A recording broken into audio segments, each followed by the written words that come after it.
So the Obama administration has caved again. Oh boy, what did they cave on this time, guys? Well, this time they caved on new regulations that would look to rein in some for-profit colleges. Now, let me get into some of these rules. The initial rules that were proposed back in March targeted for-profit colleges and were actually fairly tough. But these rules were, of course, targeted by a huge lobbying blitz by the industry. And so, of course, knowing our government, knowing how lobbying works, they were watered down. Now, one of these rules was called the Gainful Employment Rule. So what did that do? Well, basically it said that if the program you're offering does not prepare the student for gainful employment, then it will no longer get federal student aid money. Interesting. Now, how do they measure that? How do they measure to see if a student gets gainful employment? Well, they look at the ratio of student debt to average earnings and, of course, the rate on default for student loans. If the ratio of a program is too high, then it's considered a low-performing program, and it would no longer be eligible for funding under the first draft of these proposed rules. Okay, the first draft. The new rules were unfortunately not the same as the old proposed rules because of this massive lobbying blitz. Well, why would they lobby so hard against these rules? Well, because according to statistics, for-profit colleges get about 90% of their revenue from the federal government in the form of student loans. That's sort of their cash cow, you know? So we don't want to take away the cash cow, so we got to water down these rules. Not only that, but the gainful employment rule, if it had been enacted in the first draft, would have actually shut down 20% of the programs at for-profit colleges for failing to meet these standards, these gainful employment standards. And another 11% would be at risk for failing. So you're looking at almost 31% of their programs being possibly axed because they would no longer get funding. Now that is a huge substantial part of the for-profit business model. Not only that, but the Department of Education estimated that about 500 programs that would have failed the original draft rules would now pass because of these watered-down rules. And there was another rule that was also dropped, and that was an accountability metric. Now, this metric would have penalized programs with high loan default rates. So I'm a little disheartened by this, by these rules being watered down. I think for-profit colleges are a massive waste of money and a massive waste of time, especially federal money. But I want to get your guys' opinion on this. What do you think about these rules? What do you think about the proposed rules and the administration's cave on these new rules?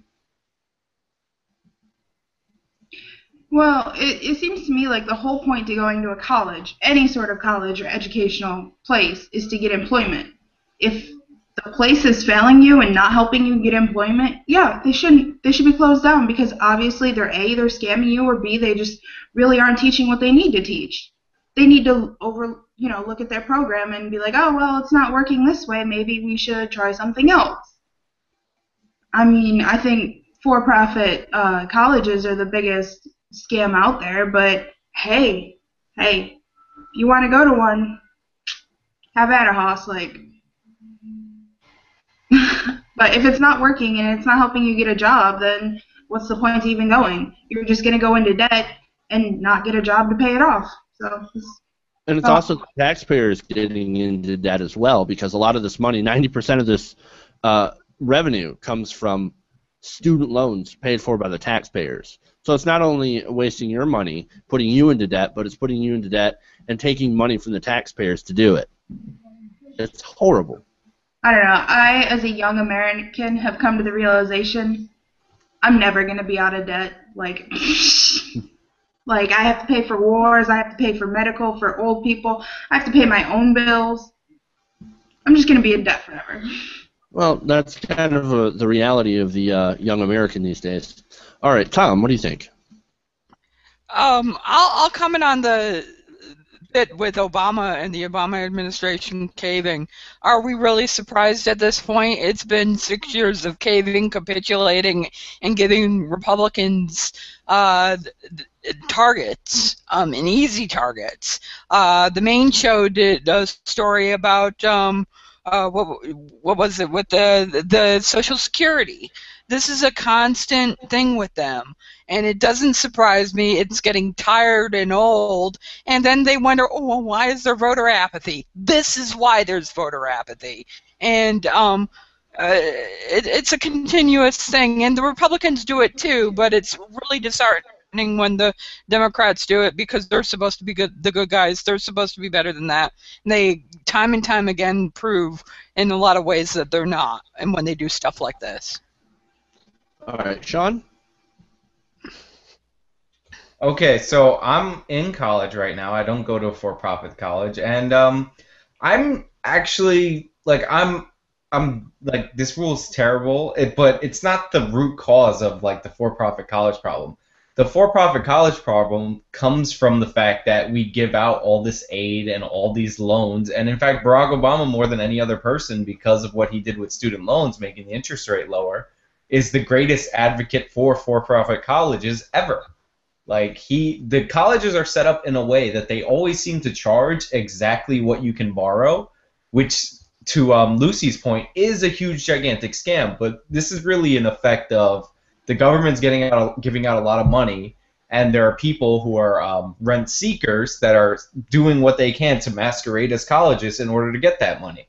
So like the problem is the loan system, and this would really be a patch on a problem that the government created. And for the record, the biggest scam in the entire world is not for-profit colleges. It's Adopt a Highway. Did you know you can't even widen your own lanes on it? But to a more serious point, yeah, it's terrible, and I don't like most for-profit colleges. I leave an exemption for certain trade schools like automotive technician and stuff like that have higher gainful employment than like the University of Phoenix or DeVry or any of these other colleges that I'll willingly throw under the bus. But yeah, it's a problem, but it's a problem created by the fact that we give away all this money in the first place. You say that it's a problem created by government, but it's a problem that also could be fixed by government. Didn't you see what Germany just did? They eliminated tuition for all university. Gone. No student loan debts. No for-profit colleges that are predatory. Get rid of all of that, and make higher education free and attainable. Jeff, I'm not a lawyer, but is there a way individual states, if we talk states' rights, could like enact laws to make for-profit colleges illegal, or is that against capitalism? And I'm a free market hater and all that. Honestly, the states could probably do that on an individual basis. But what bothers me about that is there are like rare good, like there are for-profit schools that existed before all the student loan money was injected into the system, and those are like your trade schools that teach you air conditioning repair, that actually teach you things for jobs, not like these schools that promise you like a career in criminal justice, but they don't give you a degree or help you get a license in anything. They just, like, I don't know what the fuck they do, but they don't get you anything. So there are... But Sean, like anything, like Obamacare, like anything, you can make exemptions for that in the law. If we write meaningful legislation that outlaws this, or outlaws where the money is going to, and make it stick. If we had politicians with backbone instead of maybe getting money from these lobbyists who pay them off, wolf-pack.com, perhaps we might be able to have meaningful education and erase debt so Lucy isn't burdened by it, so you're not burdened by it, and so anybody who chooses to go to a university or seek higher education isn't burdened by it in this country. I just want to make one more quick point. That 90% of their money comes from the federal government is actually misleading. It's more because they target soldiers for the other 10% that they're legally obligated to get from not federal government sources, and they end up using their GI Bill for that since that's not counted. So it's actually much, much more money that they're stealing from the taxpayers. So it's even worse Yes. than what is originally reported. And yeah, that just seems like it's incredibly predatory from what it, all the information that you have. Like, these guys are hucksters. These guys are charlatans. And the fact that the administration is getting lobbied with so much money on this just shows how much of a money-making operation it is for these charlatans, for these schools that aren't setting you up with an actual education that you can use to get a job in the market. It's just it's capitalism run amok. Let me say this really quick. This is the last point I want to make.